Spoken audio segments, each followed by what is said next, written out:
नमस्कार। प्रधानमंत्री नरेंद्र मोदी ने अपनी तरफ से अगले लोकसभा चुनाव के लिए बीजेपी का टारगेट सेट कर दिया है। प्रधानमंत्री मोदी का मानना है कि इस बार बीजेपी कम से कम 370 सीटें जीतेगी और सहयोगी दलों के साथ एनडीए 400 के पार पहुंचेगी। आपको बताते हैं 370 सीटों की डगर कितना कठिन या कितनी आसान है, लेकिन उससे पहले वो 5 तथ्य जिनके दम पर प्रधानमंत्री मोदी ऐसी प्रचंड जीत के लिए आश्वस्त दिखते हैं। और अब की बार पूरा देश कह रहा है, अब की बार खड़गे जी भी कह रहे हैं, आपके हर पत्थर को। प्रधानमंत्री नरेंद्र मोदी के अब की बार पर बीजेपी सांसदों का 400 पार वाला शंखनाद गूंजता रहा। प्रधानमंत्री मोदी ने थोड़ा पॉज लिया और फिर ये कहा, मैं देख रहा हूं देश का मिजाज एनडीए को तो 400 पार कर पाई के रहेगा, लेकिन भारतीय जनता पार्टी को 370 सीट अवश्य देगा। बीजेपी को 370। पीएम मोदी ने सीटों की लक्ष्मण रेखा खींच दी। बीजेपी के लिए 370 सीटों की गारंटी देते हुए प्रधानमंत्री मोदी ने अपने दूसरे कार्यकाल की शुरुआत की याद दिला दी। 2019 में सरकार बनने के तीसरे महीने में ही जम्मू और कश्मीर से अनुच्छेद 370 हटा दिया गया, जो बीजेपी का बहुत पुराना वादा था। अब कश्मीर में 370 को खत्म करने वाले पीएम मोदी अपने लिए 370 सीटें मांग रहे हैं, बल्कि उनको यकीन है कि 370 सीटें तो बीजेपी को पक्का मिलेंगी। आखिर इस आत्मविश्वास की वजह क्या है?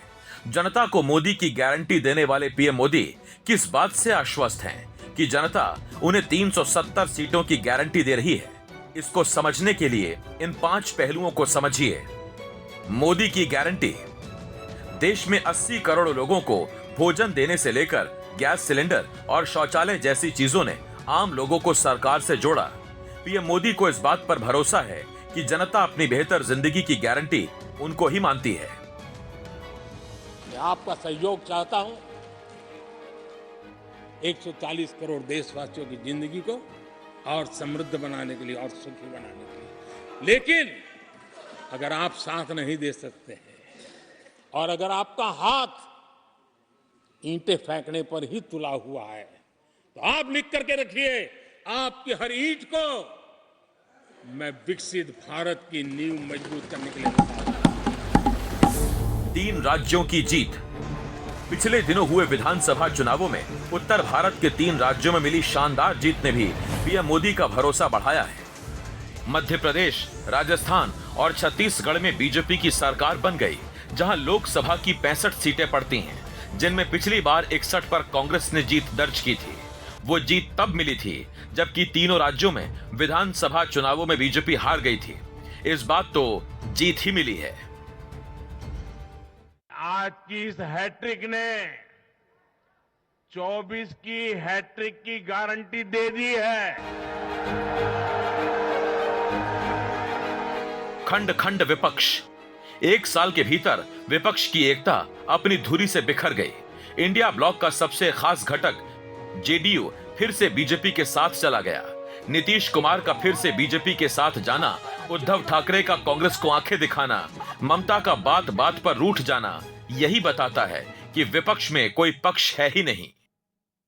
छोड़ करके हम अपना आ गए, तो जिनके साथ हम पहले से थे उनके साथ आ गए। अब सब दिन हम बिगड़े रहेंगे। विकल्प नहीं कांग्रेस। राष्ट्रीय स्तर पर बीजेपी के सामने विकल्प के रूप में कांग्रेस को होना चाहिए, लेकिन कांग्रेस में दिशाहीनता की स्थिति दिखती है। ना वो सहयोगियों को साथ रख पाई, ना उसके नेताओं में एकजुटता दिखती है। राहुल गांधी जरूर न्याय यात्रा पर निकले हैं, लेकिन पीएम मोदी को यकीन है कि इस यात्रा से कुछ होने वाला है नहीं। एक ही प्रोडक्ट बार बार लॉन्च करने के चक्कर में कांग्रेस की दुकान ताला लगने की नौबत आ गई। अयोध्या में भव्य राम मंदिर। 22 जनवरी को अयोध्या में रामलला की प्राण प्रतिष्ठा से बदले माहौल में बीजेपी को लगता है कि राम मंदिर का निर्माण उसके लिए अगली बार सत्ता का निर्माण करेगा। एनडीटीवी इंडिया की रिपोर्ट।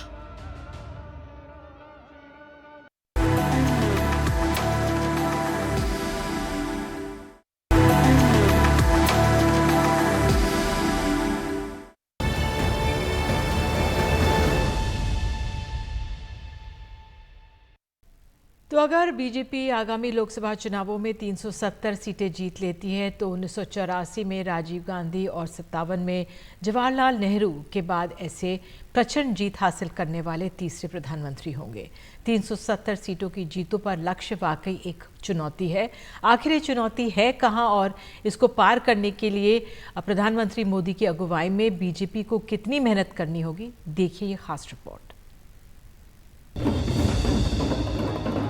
आज स्वयं मेघराजा भी इस विजयोत्सव में शरीक होने के लिए हमारे बीच है। ये धूम धड़ाका भरा जश्न 2019 का है, जब बीजेपी ने 303 सीटें जीती थी।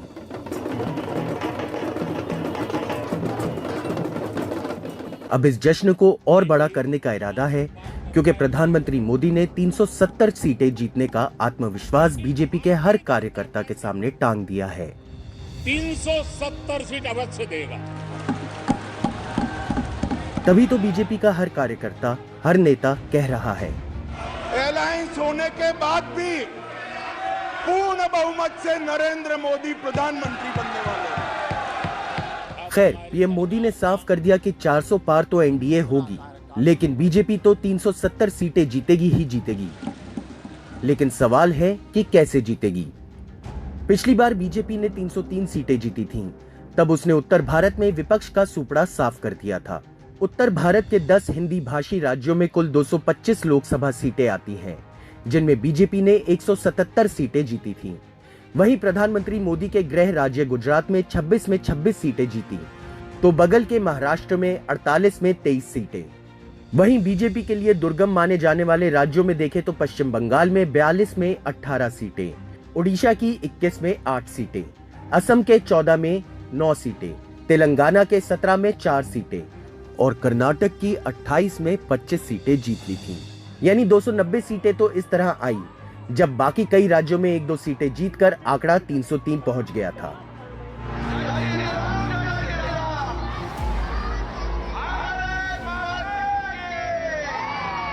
लेकिन अब अपनी ही खींची विजय रेखा को बड़ा बनाने की चुनौती बीजेपी के सामने पीएम मोदी ने रख दी है।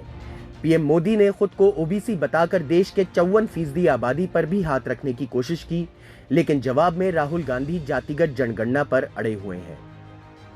आजकल इस पर बहुत चिंता जताते हैं कि सरकार में ओबीसी कितने लोग हैं, कितने पद पर कहाँ है, उसके हिसाब किताब करते रहते हैं। लेकिन मैं हैरान हूं, उनको इतना सबसे बड़ा ओबीसी नजर नहीं आता है। यहाँ आंखें बंद करके बैठ जाते हैं। ये जो लिस्ट है, ये ओबीसी समाज का अपमान है। 90 लोग हिंदुस्तान के सेक्रेटरी हैं, उनमें से 3 लोग ओबीसी समाज के हैं, 5% बजट को कंट्रोल करते हैं। तो जल्दी से जल्दी आप कास्ट सेंसस कीजिए। इस राजनीतिक आरोपों प्रत्यारोपों के बीच सबसे बड़ा सवाल यह है कि बीजेपी कैसे 303 में 67 सीटें जोड़कर इसे 370 तक पहुंचाएगी। जाहिर है इसके लिए बीजेपी को नए क्षेत्र तलाशने होंगे, जो बहुत आसान नहीं है। उत्तर प्रदेश में बीजेपी को 80 में 62 सीटें मिली थी। अब की चुनौती के लिए उसे कम से कम 10 सीटें बढ़ानी होगी। उसी तरह महाराष्ट्र में पिछली बार मिली 48 में 23 सीट की जीत को 30 तक बढ़ाना होगा, यानी 7 सीटें बढ़ानी होंगी। पश्चिम बंगाल की जीत को 18 से 30 करनी होंगी। तो मध्य प्रदेश, राजस्थान में जिन 1-1 सीटों को बीजेपी हार गई थी, उसे भी जीतना होगा। उसी तरह छत्तीसगढ़ में हारी दोनों सीटों पे बीजेपी को जीतना होगा। उड़ीसा में 8 वाली जीत को 15 तक पहुंचाना होगा, तो असम में 9 की जीत को 12 तक। अब दक्षिण की तरफ बढ़े तो आंध्र प्रदेश, तमिलनाडु और केरल जैसे अहम राज्यों में जीत को 0 से 10-10 पर ले जाना होगा। वहीं तेलंगाना में 4 वाली जीत को 8 पर, कर्नाटक में पुरानी जीत को कायम रखना होगा। अगर ऐसा हुआ तो बीजेपी 370 के पार अपने दम पर पहुंच जाएगी, लेकिन विपक्ष कह रहा है कि ये मुंगेरी लाल के हसीन सपने हैं।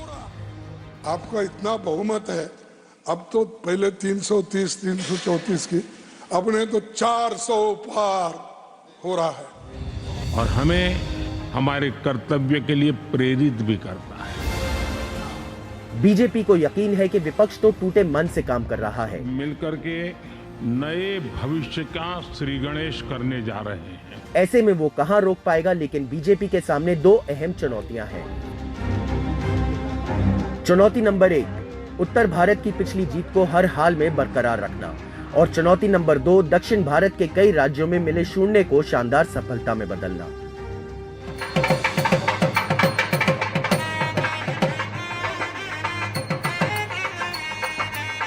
प्रधानमंत्री नरेंद्र मोदी से बेहतर इन्हें कौन समझ सकता है, जिनके नए साल का ज्यादा समय दक्षिण भारत में ही बीत रहा है। Bureau report, NDTV India.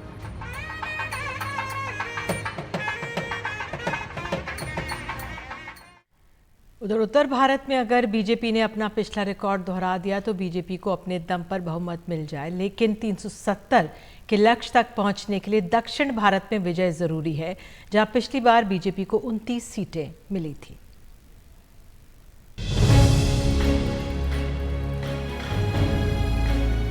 इस चुनावी साल में प्रधानमंत्री नरेंद्र मोदी सबसे ज्यादा दक्षिण भारत की यात्रा पर ही देखे गए।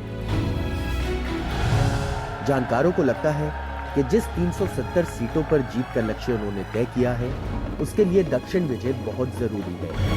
इसीलिए कर्नाटक, केरल, तेलंगाना से लेकर तमिलनाडु तक पीएम मोदी लगातार भ्रमण पर रहे।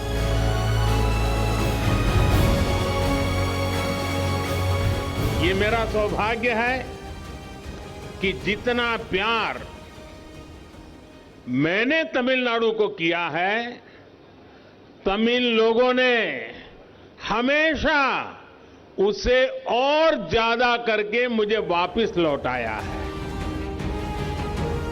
दक्षिण भारत में 5 राज्यों और 2 केंद्र प्रशासित प्रदेशों को मिलाकर कुल 131 सीटों में बीजेपी के पास अभी 29 सीटें हैं। तमिलनाडु, केरल और आंध्र प्रदेश जैसे 3 अहम राज्यों में अभी बीजेपी नीलबट्टे सन्नाटा है। बीजेपी जितनी ज्यादा सीटें दक्षिण भारत में जीतेगी, उसके विजय का कारवां उतना ही बड़ा होगा। Bureau report, NDTV India.